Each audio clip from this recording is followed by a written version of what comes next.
The Nintendo Switch.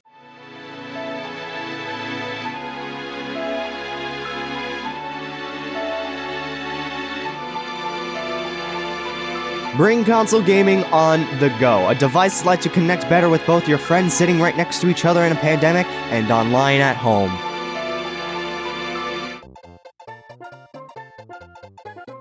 And yet we pay for this. A year after it came out, the Nintendo Switch Online service was made available. Nintendo finally went into the market of pay-to-play online, and knowing Nintendo, they probably chocked it full of great benefits and interesting incentives to make the service feel worth it. Oh my god, look at all the stuff the online offers! The asterisk is an O, if you're wondering. Yeah, especially in the beginning, the Nintendo Switch Online service offered basically nothing. But Tom! I hear you cry out in a wide distant field. The Switch Online service came with NES games at launch, so technically, there was something there for you, you inconsiderable tiny-brained boy. To that I say, is this really good enough at all? They trickled games on this service like how water trickles out in a drought in California. Barely, if at all, and offered the same shit we've seen over and over and over again. I can play Mario 3 again! Woo! That's not even scratching the surface, because oh me oh my, who the hell thought the service was good enough to launch at all? Let me set the scene for you. The first year of the Switch's release was free online. You didn't need to pay, so games like Splatoon 2 didn't require the pay service yet. It's similar to how the Wii U's Nintendo Network was handled. It was free online, no need to pay to play with your friends. I remember the online for both the Wii U and the Switch its first year was really good for free online, and I was only expecting it to get better, seeing as they delayed the pay service for almost a year just to make sure it was up to the quality they were going for. It released, and thank God, because I couldn't play Splatoon 2 anymore. Literally, I almost got banned the first week the service was out. I was next to my router and everything, but nothing seemed to work. And I know I'm not the only one with this issue, because every time a new online multiplayer game is released on the Switch, people come right back to bitch about the service. The worst offender is Super Mario Maker 2. If you play this online, be ready to experience lag.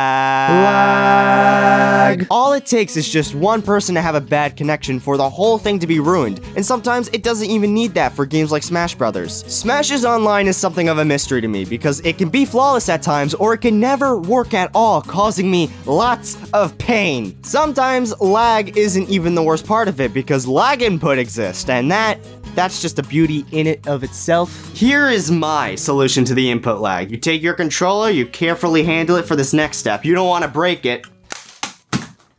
No more input lag. I was beyond stoked to play Super Mario 3D World with my friends from across the world, but it's just not that good at all. Input lag is bad, and while I can get used to it, that doesn't mean it helps giving me an enjoyable time. Times where I feel like I press the button on the right time end up leading me to my doom more often than not. And don't worry, I hear you in that field again saying, Tom! The f***ing LAN adapter exists! yes, the LAN adapter. Let me just drop $30 on a device that may or may not help me, seeing as I'm on the second floor of my house. Yeah, let me just get this big old cable up here. Surely that won't cause any problems. Oh man, I hope I don't trip over a cable and spill my hot bowl of soup.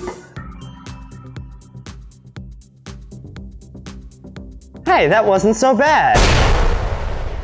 Some of the incentives to actually get the service don't really make too much sense either, like the NES and Super Nintendo controllers. I understand why they're here and only available through the online service, but this is something I feel like not a lot of people really sought after, you know? It's more like something I would pick up on a trip to Best Buy after realizing they don't sell car insurance. And the gimmick of being able to charge the controllers like Joy-Cons was ditched after the NES controllers realized they looked stupid, and now they feel a bit outdated. It is cool that through the online service you can play SNES games online, but these novelties wear off once you realize that the charm of these multiplayer games come from sitting on the couch with your friend, and what doesn't help is that you can't even do proper voice chat through the service. Because to do that on the Switch, you need to connect it to your phone using the Nintendo Switch Online app. And you know what?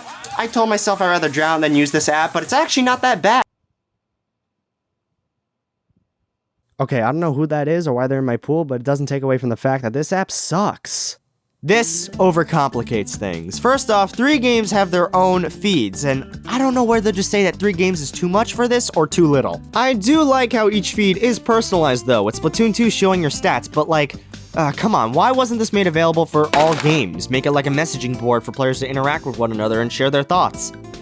like Miiverse! The worst part is that this is how you have to voice chat. For games like Smash, you need this app to chat with other players. And what's funny is that Fortnite doesn't need the app for its voice app. So why the hell do you need these other games to have them, to need it? What?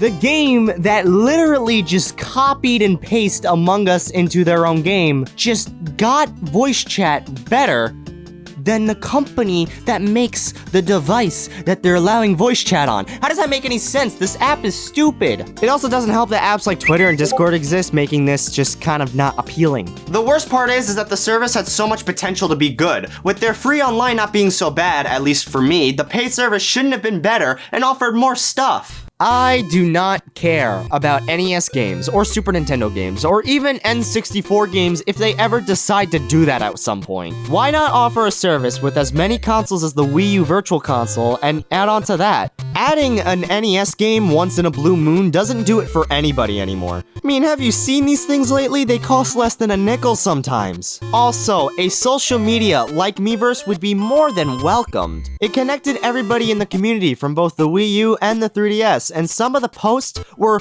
gold, even given the harsh community guidelines. But no, that would be sensible. We live in an age where Nintendo can make a decent product but terrible business decisions based on that product. I mean, they don't care about the consumers anymore, and they think they know what's best for the player. How's that working out, though?